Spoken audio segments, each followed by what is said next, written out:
Malapit na palang eleksyon sa barangay.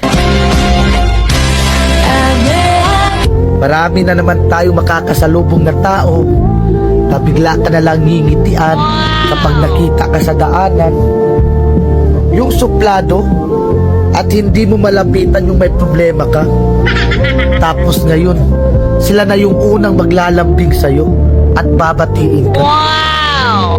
Plastic ang ugali. Oh no! Tatakbo ka ulit ng pagkakapitan at konsehal ng barangay nyo. Wow! Tapos wala naman kayong magandang nagawang proyekto sa barangay nyo.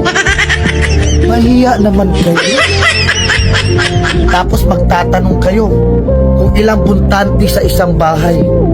Pero nung panahon ng pandemic at ayuda, isang ayuda lang sa isang bahay. Tapos kung mamalasing ka pa, wala ka pang makukuha na ayuda kapag kalaban mo pa ang tagalista. Kaya vote wisely para hindi sayang ang boto natin.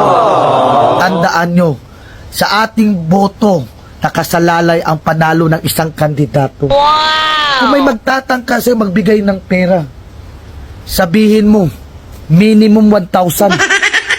Aba, sa mahal na bilihin ngayon at bigas, hindi kasya yung 300.